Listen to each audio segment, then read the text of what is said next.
OK， 咁我哋第一個 topics 咧就講 director duties 嘅。OK，director duties 咧就有兩種嘅。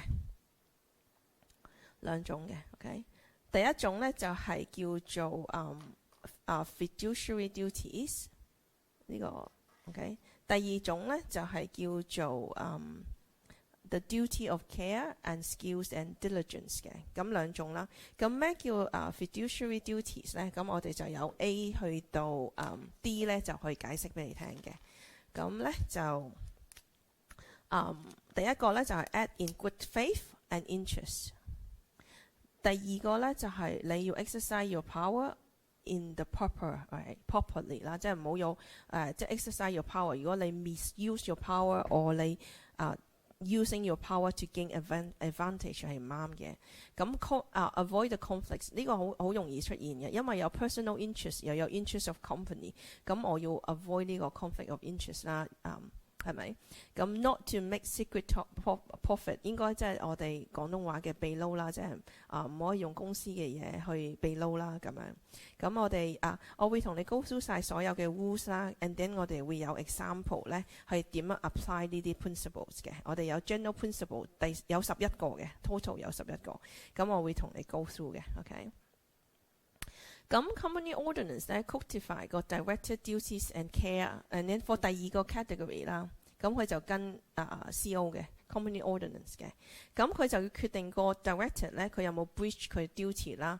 咁有兩個睇法嘅，我哋係睇有兩個 objective 嘅，我哋叫 mixed objective 啦，即係objectively 佢明明有呢啲咁嘅 skills， 有呢啲knowledge， 咁但係佢又 breach 咗個 rules 喎。咁你 reasonably expect 一個 director 應該識睇 financial statement 㗎，係咪？咁如果佢都話佢自己 claim 自己唔識睇 which is not reasonable。So 呢個係 reasonably expect of a person， 我哋 expect 佢要有嘅呢個 objective 係理解到嘅。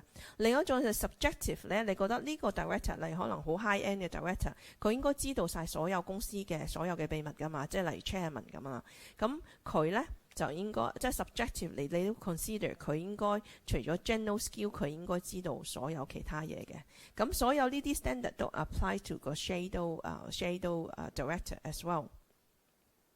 如果 director 佢 fail 去 comply with their duties，and 佢係要民事責任啦，佢犯法嘅 ，OK，and criminal 民事就賠錢啦，係咪 ？criminal 就可監啦，即係例如你做啲 fraud 嗰啲叫咩做啲犯法嘅事咧，嗰啲就要坐監嘅 ，OK。So they would be disqualified from acting as director。And articles 即係 article of association 或者 contract 咧，會講清楚佢有啲乜嘢咧，director 要拉即係佢要負責任啲乜嘢啦，或者佢個如果佢 breach of all the duty and trust avoid，OK。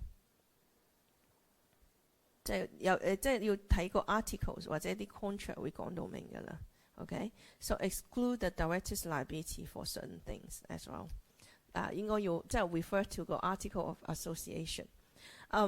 頭先講咗啦，我哋有11個 duties 嘅 ，OK，of directors 11個 principles 嘅。咁我呢度同你 go through quickly 啦，跟住我哋有好 lucky 啦，呢個 chapter 我哋有好多個 example 可以 go through。OK， 第一個咧就係 principle 1，act in good faith and benefit of the company， 即係你要做 as 一個 director， 你要做嘅嘢全部幫間公司嘅 ，OK。你嘅 duties 咧，你係有 duty 咧 act in interest for all shareholder 嘅，好似啲個 agent 咁嘅，你要幫啲 shareholder 幫做將間公司嘅 benefit maximize 到最大咁啊，咪呢啲咪 act in interest of company and shareholders 咯。and 你個 outcome 係要 fair 嘅，你唔可以 favor 一個 member to another。 Principle 2， 你個 power 就要 proper 嘅 for proper purpose 啊嘛，咁所以 you must not exercise your power different from the other purpose。 You can't benefit for some people for other reason。 For example， 你 benefit one or more director to gain control of company which is not right。 as director 你唔可以 delegate 你個 power 啦，如果你冇一個 proper 嘅 authorization， so you only can do it when you have authorization. So you must exercise your independent judgment as well in relation to your power. 咁呢個我哋有個 example 嘅 example 3，我哋會 go through 嘅，每一個都有 example。咁 principle 4咧就係要 exercise your skills and care and diligence，right？ So general knowledge 係 expect 你一個呢個人係應該要有，即係一個 CPA 你同人講唔識睇 financial statement，it doesn't make sense. So generally 嘅 knowledge 咧 the reason will be expected of a person to carry out the functions. Principle 5頭先講咗啦 ，avoid the interest， so 你即係 avoid the conflict 啦，係咪？Your personal interest versus the company interest. Principle 6咧就係你唔應該 enter into some transaction, especially you have material interest in this transaction, unless that 你係 until 你即係 comply with all these duties and rules and regulation and all. So 佢話 generally 咧你 must not authorize or procure or permit the company enter into this transaction 因為你有一個 material interest in it. And also you should not enter into the transaction with company unless you comply with the law and also your duties of directors. 最後咧就係你一定要 disclose 你嗰啲所有嘅利益啦，即係叫咩利申啊，申利啊，即係申報你嗰啲利益啦，係咪？For the principle 7，你唔可以用你嘅職權去攞啲 advantage 啦，或者收賄賂啦，都唔得嘅。咁so you must not using it for advantage for yourself or someone else， 或者幫你啲屋企人、小朋友全部都唔得嘅。Duty not to make unauthorized use for the company property and information。咁如果公司嘅嘢，你梗係唔可以用啦，係咪 ？So you not 如果冇 authorization 嘅話 ，so 呢個都要明白嘅係咪 ？Except 如果你有時用咗，你要 disclose 啦、攞 approval 啦、consent 啦，即係除咗 disclose，你仲要 consent 啦。Or is always from all shareholders. For principle 9 that duty not to accept personal benefit from third party 呢個就係賄賂啦 bribery 啦，係咪？有啲人揾啲着數啦，可能俾咗啲送啲禮物俾你，或者送個演唱會飛俾你，或者請你食一間好貴嘅飯，咁你唔可以用你個 power 去幫佢攞一啲着數 from the company. That is not right. Okay? Unless 嘅公司係容許你去咁樣做嘅，而得到嗰啲shareholder 嘅 agree 嘅。So from the ordinary resolution， 咁你就可能可以去做proper 嘅 performance of your function as a director。第10咧就係你要 observe 下你嗰啲 articles 咧，即係嗰啲 article association 咧，你有冇 comply with all the company constitution？ 你公司都會有自己嘅 policy， 例如多過200蚊嘅禮物唔應該接受嘅咁樣，有啲公司可能500蚊嘅，咁你要 follow 佢 all these rules and also comply with the resolution。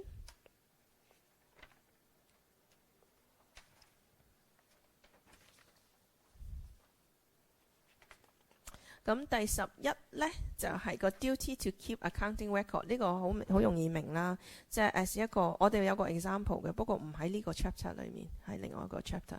咁我諗呢個我哋成日都聽㗎啦，即係 as 一個 director， 你有責任去 take all the steps to secure your transaction。To secure all your records as well as 人哋問你嘅時候你要解釋到喎，即係試過可能有啲人去問啲 director 話唔記得晒啦，我唔知啊，嗰啲都唔接受嘅。即係 as 一個 director 你要解釋到你每公司所有嘅 transaction and you should disclose it as well for the accuracy and transparency。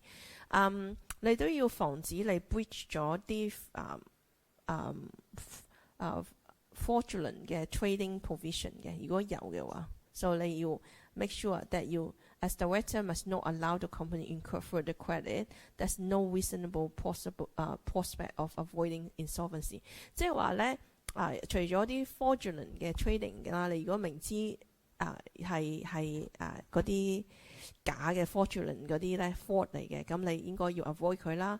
如果你明知間公司都冇晒錢啦，你或者你去 take 一個 substantial risk 而又好低回報嘅投資咧，呢個都係有問題嘅。所以因為你咁樣會導致間公司破產啦，係咪？所以你有責任去做呢啲呢啲嘢嘅。咁陣間我會有 example 去同你 go through 嘅。OK。好啦，咁Stock Exchange 咧都有出咗本書嘅，叫 Director Handbooks 啦。咁你可以 download 嘅，咁我都 download 咗，我會 share 俾 Kevin 睇下，你可唔可以喺嗰度攞啦？如果唔係，你上網好容易揾到嘅啫，就咁打 Stock Exchange Director Handbook 都會有嘅。咁佢都會 highlight 有少少 additional duties of 一個Director for listed company 嘅。OK。So Director of listed company 佢有個 duty 係 act on honestly and in good faith for the interests of company and to extend to not just that company 成個 group 嘅，呢個就係一個 additional duty。第二個即係你唔淨係睇住呢個 group， 如果你個 subsidiary 喺嗰邊做一啲fraudulent 嘅嘢，你都係有責任要報翻出嚟嘅，就係咁樣去理解。咁你同埋呢，如果有咩問題，你要 answer for the company for application or misapplication of its asset through the AGM 嘅。OK。你有責任要去答嘅。咁喺以前呢，咩叫要負責任呢？即係咁係坐唔坐監呢？咁咩叫負責任呢？喺以前個 law 呢，佢就話你要 show 到個 director 呢，佢淨係要負責任。如果你 show 到佢係明知嘅或者係專登嘅，咁你就可以話佢告佢啦，佢要拉入部啦。咁但係呢knowingly and willfully 咧 require the proof of the mental status。咁但係其實好難 proof 嘅。willfulness 咧都有會話你咁你係咪真係故意嘅，真係 deliberate 真係咁做就好難 proof 嘅。咁而家咧就轉咗個enforcement 啦，就話 company ordinance 咧就話容易啲捉多啲 directors 或者 director or shadow directors as well。咁可以捉佢咧就係咩咧 ？New concept 就係佢要負責任嘅，呢啲人都要，因為佢哋咧係 authorize permit participate in the contravention or failure of the company, right? So it's easier for director should be held for liable for non-compliance. So 你唔需要 prove 佢個 mental status 即係頭先嗰啲 principle， 只要佢唔做咧，佢都係有 breach 佢個 conduct 啦。OK， so company ordinance 咧佢就話 director conduct 咧 amounting to negligent default, breach of duty, breach of trust and all this 咧係要rectify， 即係要批准嘅 from resolution of shareholders， 即係真係啲 shareholder 都覺得佢有問題嘅。OK， 唔係你覺得，淨係你覺得啦。And the vote of the relevant shareholder of any entity connect, they must be disclosed as well。OK， 咁好啦，我哋睇下我哋點樣 apply 呢啲standard 啦。我覺得最有趣就係點樣 apply 到。咁 principle one, act in good faith in the interest of the company。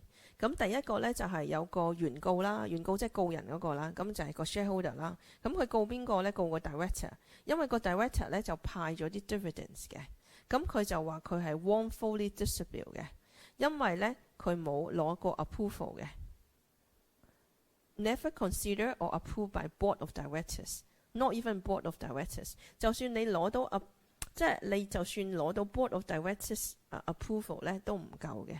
因為你要攞埋 shareholder approval both 嘅 ，OK？So 個 question 就係咁究竟佢有冇 breach of fiduciary duties 咧？咁好明顯就係有嘅，即係呢個 directors 咧，呢個被告人啦，即係俾人告嗰個啦，即係個 director 啦，佢係有責任嘅 ，liable for account for dividends during the period that 呢個 director 咧係 responsible for the company day-to-day affairs， 佢係容許即係佢係。令到 dividend 係 wrongly distribute 嘅，咁就係錯啦。咁而你個 dividend 咧係 not properly declared，but 表面證供啦，即係佢話 prima facie that 個 company money 咧 in the 即係 payment for this dividend 係唔 proper 嘅，佢想講。OK， 咁嗰個告人嗰個咧就叫咩？原告啦，原告 victim 啊，即係plaintiff 啦 ，has not proved that who actually received the cash， 冇講到嘅，冇講到邊個收咗個 dividend， 但係咧表面證供啦，佢話 available dividend left it open， 即係表面證供感覺上覺得啲錢其實會唔會就去咗呢個 director 度咧？咁都會令人哋懷疑嘅。咁呢個都係值得去去分析嘅，即其實佢係錯嘅。OK，so he's not acting good faith in the interest of company。咁 principle 2咧就係話嗰個一個 dependent 啦，佢咧就係我講埋example 2。OK，example 2咧就係講嗰個 principle 2咧，佢 exercise power 有冇 for the proper purpose 啦。咁咧就係話咧呢個有個被告人啦，即係俾人告嗰個人啦 M 啦，佢係一個 de facto director。de facto 即係佢有實質上可以做好多嘢，即係真係一個 director 咁嘅意思啦。咁嗰個告人公司咧就係一間trust 嚟嘅，係 Pico。OK， 咁 Pico 告佢咧就話 Pico 咧就話喂你佢就同 Pico 講話，喂我做一個。即係 M 就同 Pico 講啦，話喂我做你個 de facto director， 我應該有董事酬金900,000。咁 M 就話喂我做咗咁多嘢，你應該俾啲 service fee 俾我嘛，係咪？咁 Pico 就話唔得，你已經知道做呢個 de facto director 係冇錢嘅喎。咁而家 Pico 咧個情況就 under 個 liquidation 啦。咁個 liquidators 咧，即係嗰個清盤者就告佢啦，告呢個 director 啦，就話喂呢啲 payment 咧係 should not be made without the legal justification 嘅，即係唔啱咯。咁你影響到嗰啲清盤之後嗰啲錢分俾邊個咧？係咪？咁佢就話咁究竟呢個 M 被告人啦係唔係有罪嘅？即係咪 breach 佢嗰個fiduciary duties 嘅？咁 M 咧 as 一個咁我哋咧 held 即係話佢有罪啦。咁佢就話佢係一個 de facto director 啦 ，which he has control of Pico and taking all the decisions strategically or all the like investment decision and all this important decision, right? So 佢話喺佢話冇 legal 嘅 law 咧係要求 payment for M， 而 M 係知道嘅。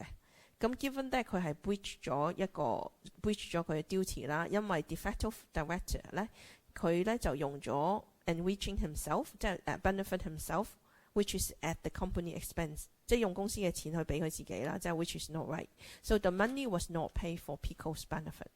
咁係俾佢自己啊嘛，係咪？咁所以呢個都係 breach the rules 嘅。OK， 咁我哋去到 example 3。example 3咧就講呢個 case 好 interesting 嘅，好有趣，非常有趣。咁咧呢個 case 咧就講當然有間叫咩 Norway done with Bowen Construction 啦。咁咧就有4個 directors 嘅。第一個咧就叫 X， 第二個叫 Y， 咁加埋 Y 嘅老婆，加埋佢哋個女咁樣，咁就4個 director。X and Y 咧就咧個老婆就想去攞公司啲帳簿嚟睇嘅，去查佢嘅。咁但係咧 X 同 Y 咧就唔容許佢個老婆去做呢樣嘢，都唔俾佢個女。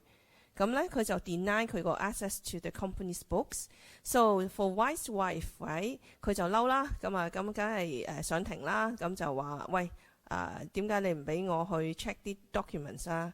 咁首先 Y 先啦，即係個老公先啦。咁 Y 就話喂你咧其實咧你去 check 我啲 document 咧，純粹咧都係為咗鬥氣啫。咁有個英文字叫鬥氣啦，即係就話唔俾佢，咁覺得佢係純粹唔係真係認真嘅，你都唔係 professional， 你查啲咩帳啦，即係覺得佢啲行為唔係 professional 啦。咁 X 咧就話另外一個啦，佢咧就其實係幫住個 Y 嘅，咁佢就話喂你咧我咧就一個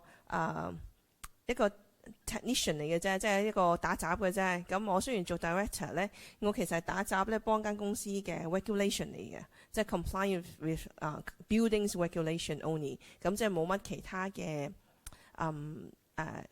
重要性喺度啦，即係我2打6嚟嘅啫，幫唔到手。So 我唔係 responsible for management of the company。So 呢個 X 就話我幫唔到你喎。咁咧個 wife 個老婆就 apply for the court for inspection 啦。咁個 question 就應唔應該俾個老婆查呢啲帳咧？咁你哋就諗諗咯。咁係咪好有趣呢句？咁咧答案上咧如果你熟悉 director duties 咧，咁其實佢係可以可以去幫太太即係個太太應該係有權去查呢啲帳，因為佢都係 directors 嚟㗎嘛。So the inspection was granted and then the right of inspection was essential。即係對一個 director 嚟講，我去 perform 翻我個 duty 咧，我係應該有權去 check 晒我公司啲嘢㗎嘛，冇理由你 deny 我㗎嘛。咁所以咧個老婆其實係可以去做嘅。咁 X 咧，即係嗰個話幫間公司打理嗰個人咧，個 director 咧，佢係 liberty 咧，即係佢係 not at liberty 去 absolve himself entirely from responsibility 嘅。即係雖然你話你淨係負責公司嘅 regulation 所有嘢，但其實佢個責任仍然係一個 directors 而需要去 manage 間公司嘅，即係唔可以 get away from that。咁所以個 directorship 咧係 the same，regardless like 佢係做咩做幫手做邊一 part 啦，係咪 ？And also 即係佢話你做一個 director 咧，無論你係 ED 又好啦，或者係 non-ED 都好啦，你個 directorship 咧係一樣嘅 ，we're same，OK？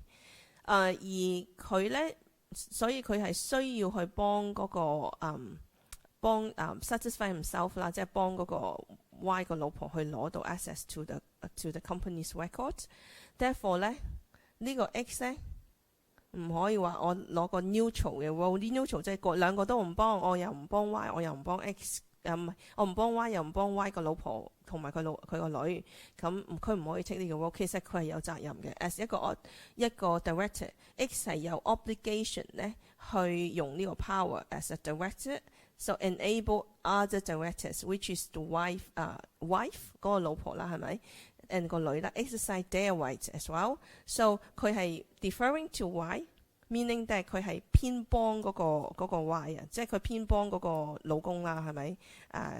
即係唔俾專登，可能係好朋友啦 ，I don't know X and Y 嘅關係。咁佢偏幫 Y，deferring to Y in refusing the application from the Y's wife 係唔啱嘅。所以 X 咧佢自己都係 breach 咗個 director duties 嘅。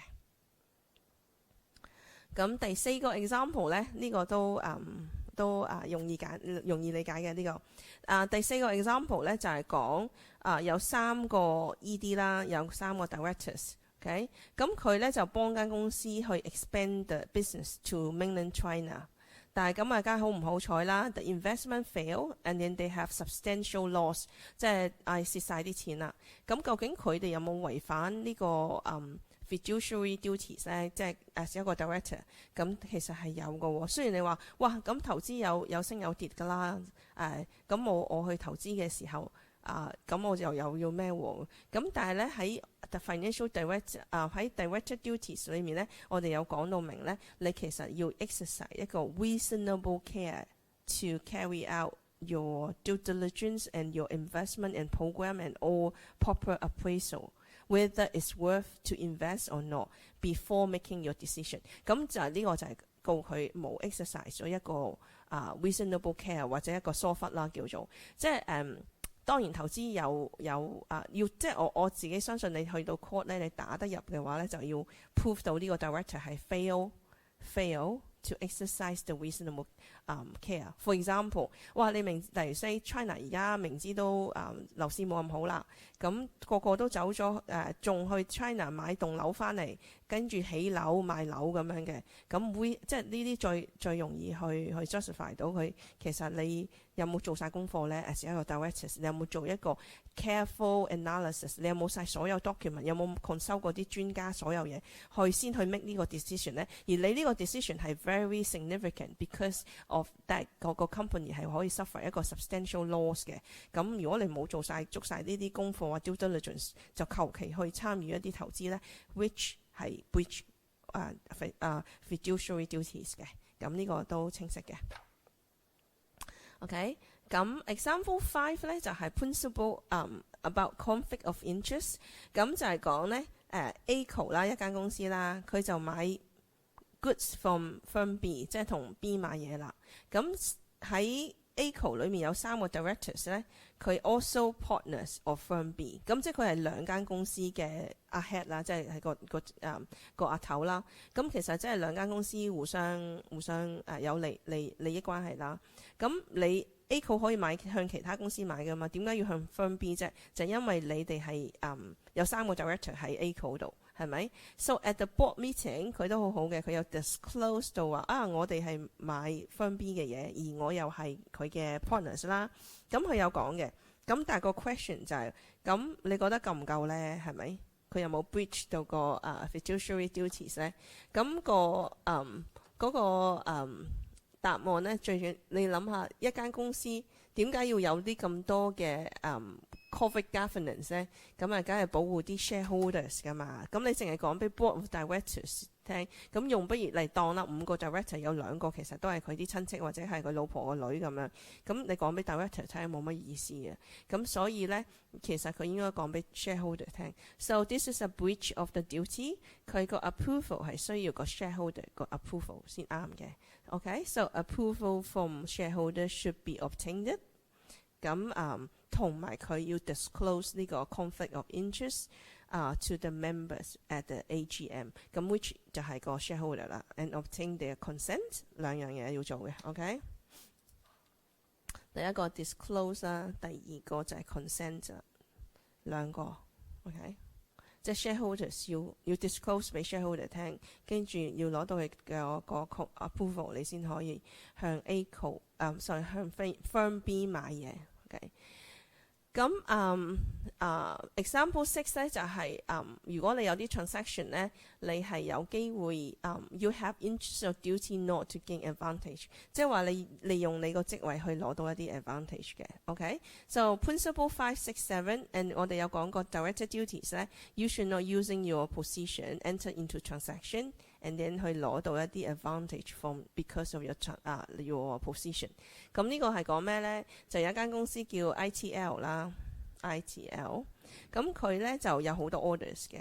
咁 order 多到嘅咩情況咧？就係佢做唔晒。OK，so the business they are expanding，however 個公司係 take up 唔到咁多 orders 嘅。So unbeknown means 係冇人知啦，不為人知啦，係咪 ？Boost 咧就係自己去 set 咗間公司叫做 Moonlighting 嘅公司，而 take up 咗啲 orders 嘅。咁但係呢啲 orders 咧，其實係 ITL 咧係 take 唔到嘅。ITL cannot take because of the capacity。咁如果 ITL take 唔到咁，我接都唔係話好衰啫，係咪？雖然係可以咁樣去諗嘅，但係咧 ，but clearly that 你知道，你如果要咁樣做，你應該又係要攞approval 啦。如果唔係，你靜雞雞去做咧，即係 unknown 嘛，不為人知嘛。咁即係話你攞緊你被撈咯。咁呢個就係 secret profit 啦。咁咧佢就話唔啱嘅，你係 breach of the duties，cause like you kind of getting the secret profit obtained from 呢間 ITL， 因為你個職位你知道呢啲消息，咁你利用呢啲消息咧就 set up 間公司攞 ITL 嘅 profit。So Boost 係 liable for account of ITL for such profit 嘅，咁呢個係唔啱嘅。好啦 ，example 7係講 principal misappropriation of asset，which 係講佢亂咁用啲資產用得唔啱啦，係咪？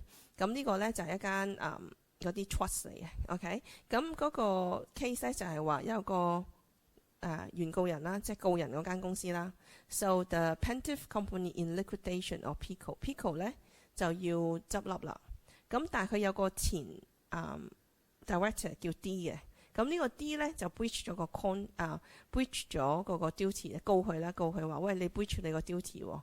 咁 Pico 係咩嚟嘅咧 ？Pico 係一個 trustee 嚟嘅 of a pension fund。However 咧，佢就發現有好多 trust funds 咧啲錢咧係 lent it out and have been misappropriate， 即係唔知攞咗去邊嘅，解釋唔到嘅。咁 Pico 咧就 allege 即係 claim that number 1 D 咧你就做錯咩咧？就話呢個 director 咧，首先你 fail to take the adequate steps to ensure that the adequate step 即係話嗰啲即係應有即係 exercise 一個 reasonable step 啦，一個 care 去 take care of 呢啲 trust asset which is under the control。And then 2咧就係你咧你個 conduct 咧係唔係 positive 嘅，因為你咧就將公司啲錢咧轉咗出去嘅，要 transfer those asset，and 呢啲 asset 咧 later on 係賣咗出去嘅喎。咁你轉咗出去賣咗出去咧？但係最重點係呢個啦，但係 Pico 係冇收到錢嘅喎，咁即係其實你基本上係偷公司錢啊，係咪？咁你 transfer 都唔知你 transfer 咗去邊度？咁呢個就好明顯就係佢非法轉移，簡單嚟講就係非法轉移公司嘅資產啦。